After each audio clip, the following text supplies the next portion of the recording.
how things will play out for Cena the rest of the year because this is his retirement tour and now he's a heel.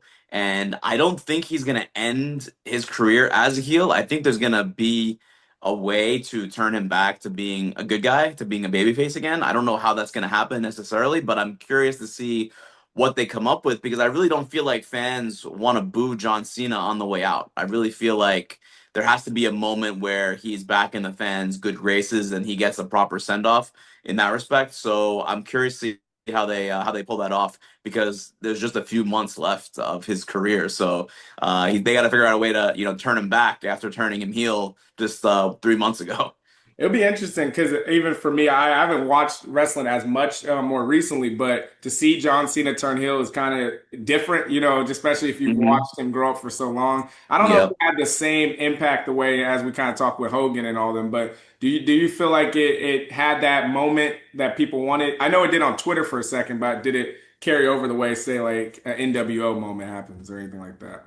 The segment, the angle that turned Cena heel back at Elimination Chamber earlier this year was incredible. It was one of the greatest wrestling angles I think of all time.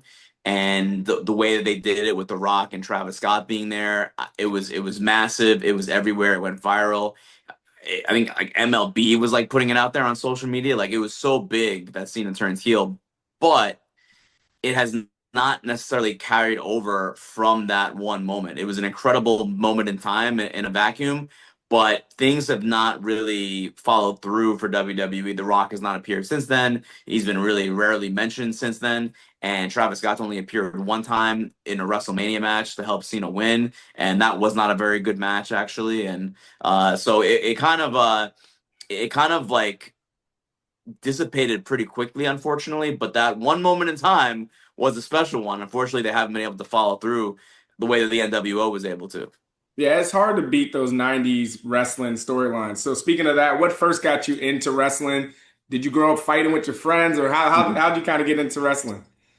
I got into wrestling. I don't remember actually how I got into wrestling, but I remember when. It was in 1990, and it was Hulk Hogan versus Ultimate Warrior at WrestleMania. And I don't remember how exactly I started watching it, but I was absolutely enraptured by that particular storyline. And I did not like Hulk Hogan. I was more of an Ultimate Warrior fan in 1990, and I was only, I think I was five. I was 5 years old when that happened, but I remember it. I remember it vividly. I remember watching that match and rooting for the Ultimate Warrior to win, and he did, and that was exciting. And then I've pretty much been a fan since then, since that moment, throughout the 90s. Took a little bit of a break, like in college and after college, but I'm fully back into wrestling now.